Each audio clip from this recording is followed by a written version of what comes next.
ডাকসু নেতা মোসাদ্দেক ইউরেনিয়াম দিয়ে ভারতকে উড়িয়ে দেওয়ার কথা বলেন। এনসিপি নেতা হাসনাত আবদুল্লাহ সেভেন সিস্টার্স আলাদা করে দিতে চান। ডাকসু নেতা সালাউদ্দিন আহমদ তো আরও এক ধাপ এগিয়ে। গঠনমূলক প্রতিবাদ ও সমালোচনার বিপরীতে ভারত নিয়ে যেন বেফাঁস মন্তব্যের প্রতিযোগিতা চলছে। তরুণ এই নেতাদের পাশাপাশি কখনো কখনো উপদেষ্টারাও এ প্রতিযোগিতায় যোগ দিচ্ছেন। ভারত নিয়ে বেফাঁস মন্তব্য করা ব্যক্তিদের সম্পর্কে জেনে নেওয়া যাক। ডাকসু নেতা মোসাদ্দেক আলী এখন ভারতের বিপক্ষে সবচেয়ে সরব তরুণ নেতাদের একজন। তিনি ডাকসুর সাহিত্য ও সাংস্কৃতিক সম্পাদক। সম্প্রতি তিনি ইউরেনিয়াম নিয়ে মন্তব্য করে বেশ সমালোচিত হয়েছেন। একটি অনুষ্ঠানে বক্তব্য দেওয়ার সময় মোসাদ্দেক বলেন, গত কয়েকদিন ধরে বাংলাদেশের সার্বভৌমত্ব নিয়ে সবচেয়ে বেশি হুমকি আসছে ভারত থেকে।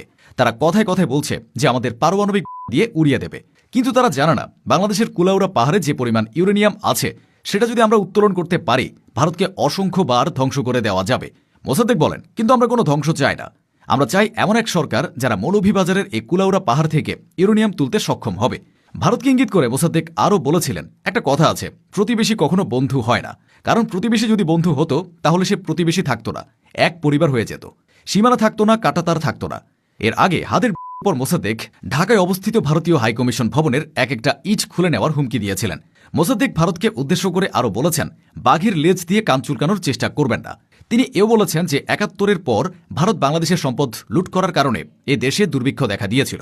শুধু মোসাদ্দেক না, ভারত নিয়ে বেফাঁস মন্তব্য করে আলোচিত হয়েছেন এনসিপি নেতা হাসনাত আবদুল্লাহ।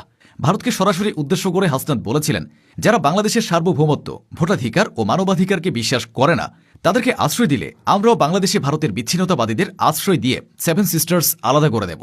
এনসিপির এই নেতা আরও দাবি করেছিলেন, হাসিনার পৃষ্ঠপোষক ভারত অর্থ ও প্রশিক্ষণ দিয়ে বাংলাদেশের বিরুদ্ধে একটি পক্ষকে দাঁড় করিয়ে দিয়েছে। ভারতকে আর পার্শ্ববর্তী দেশ বলার সুযোগ নেই, অবস্থান স্পষ্ট করতে হবে। হাসনাতের এমন মন্তব্যের পর ভারতও কড়া প্রতিক্রিয়া জানিয়েছিল। বন্ধ করা হয়েছিল বাংলাদেশের সকল মেডিকেল ভিসা। ভোগান্তিতে পড়েছিলেন অনেক রোগী। ডাকসুর জিএস সালাউদ্দিন আম্মার এখন সারা দেশে বেশ পরিচিত। এ আমারও কিন্তু বারংবার ভারতের বিরুদ্ধে হুমকি হুঁশিয়ারি দিয়েছেন। বিশেষ করে হাদির প্রাণহানির পর তার শুটারের ভারতে আশ্রয়ের খবর প্রকাশ হলে আম্মার আরও তেলে বেগুনে চলে ওঠেন। ভারতকে তিনি সীমান্তের ইসরায়েল বলে আখ্যায়িত করেছেন। সালাউদ্দিন আম্মার বলেছেন, শরীফ ওসমান হাদির উত্তরসূরি যারা হইতে চাইতেছে তাদের খুনিও ভারত থেকেই পাঠানো হবে। তিনি আরও বলেছিলেন, ভারত খুনিদের ফেরত না দিলে তাদের সাথে সকল কূটনৈতিক চুক্তি ভেঙে দেব। এছাড়াও বিভিন্ন সময় বক্তৃতা ও স্লোগানে তিনি ভারতকে হুঁশিয়ারি করেছেন। ভারতীয় হাইকমিশন ঘেরাও কর্মসূচির ঘোষণা দিয়েও তা তুলে নিয়েছিলেন আম্মার। তরুণ এই নেতাদের পাশাপাশি নানা সময় ভারত নিয়ে বক্তব্য দিয়েছেন উপদেষ্টা আসিফ নজরুল। শেখ হাসিনা সরকারের পতনের আগে আসিফ নজরুল এক বক্তব্যে ২৬ লক্ষ ভারতীয় নাগরিক বাংলাদেশে চাকরি করে বলে দাবি করেছিলেন।